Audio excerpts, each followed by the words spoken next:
Saludos, profesor. Mi nombre es José Gregorio Martínez Ochoa. Pertenezco a la sección 2 del primer año de Derecho Semipresencial y yo vengo a hablar acerca de lo que fue la República e Imperio Romano. Y bueno, ahorita le voy a hablar acerca de la República. Fue el periodo de la historia que caracteriza como el régimen de la República, que se extiende desde el 509 a.C., cuando se puso fin a la monarquía con la expulsión del último rey, que fue Lucio Tarquino el Soberbio, que fue conocido como Tarquino el Soberbio, porque era un hombre que no, a mi entender era un hombre que no tenía entrada por ningún lado, era lo que él decía, lo que él mandaba, y ya de hecho fue la época en que Roma tuvo más muertes, porque tuvo más muerte porque no perdonaba, pues, no. Era un hombre que era letal en sus decisiones y generó se puede decir, muchas disputas, muchas guerras entre los mismos, entre lo que fue el cabildo romano y la sociedad, pues, por sobre todo la guerra que siempre había entre patricios y plebeyos. Era un hombre muy recio, por decirlo así, pues. O sea, era un régimen dictatorial. La república, la república consolidó su poder en el centro de Italia durante el siglo V a.C., una vez que este señor muere. En el siglo III a.C.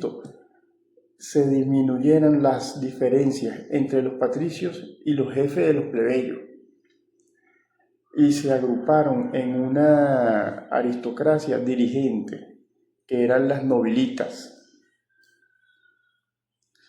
El imperio, que fue el periodo de la civilización romana posterior a la república, es caracterizado por ser una forma de gobierno autocrática durante los 3 siglos anteriores al ascenso de César Augusto, conocido como Octaviano, fundador del Imperio Romano y primer emperador de Roma, quien gobernó en el 27 a.C. hasta su muerte, después de Cristo. Roma pasó a ser uno de los tantos estados de la península itálica, a unificar la región y expandirse más allá de sus límites.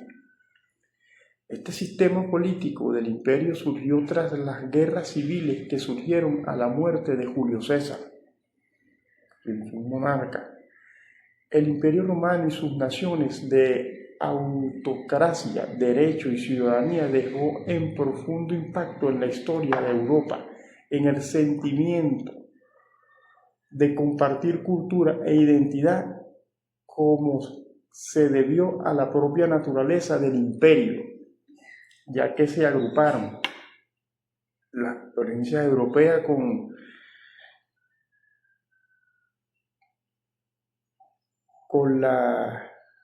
como quien dice, con la nación romana, que fue quien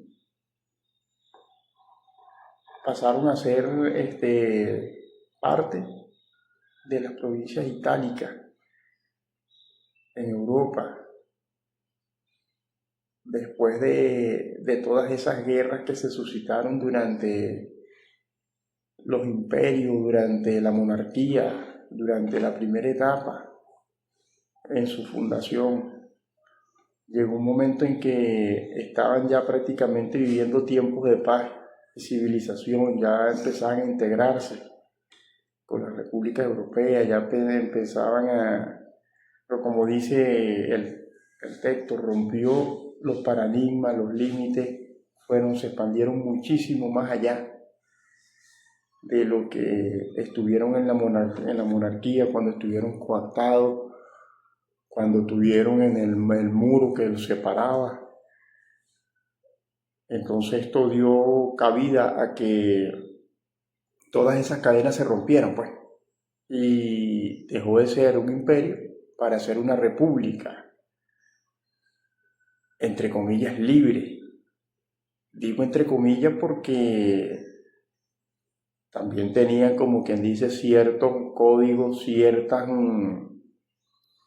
mandatos entre ellos. Todavía se veía la figura, ya era la figura del rey, ya era la figura no del monarca, pero sí o sea, tenían el jefe, pues un jefe, que era quien gobernaba, pero era prácticamente, existía la flexibilidad, ya no se veía tanto las diferencias sociales, se integraron en la parte económica, en la parte cultural, en la civilización, la parte religiosa.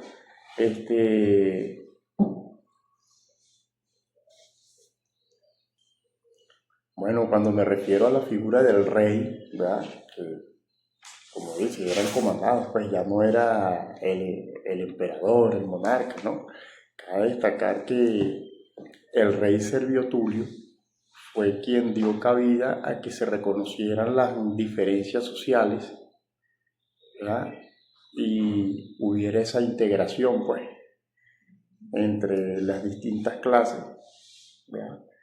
Y bueno, pudieran como que darle ese vuelco, pues, ese cambio a la historia de lo que fue el Imperio Romano a lo que era ahora la integración entre los que vienen de la monarquía a la civilización, con los pueblos europeos, las provincias itálicas, a los que, o sea, él fue el que hace, por eso hago énfasis, pues que Servio Tulio fue quien rompió esas cadenas y dio esa cabida de que ya por lo menos el patricio por lo menos podía acercarse a los plebeyos, ya no era tan como esa distinción de clases sociales, porque si algo muy importante que hizo Servio Tulio fue que creó la nueva constitución para los pueblos romanos, y esto trajo mucho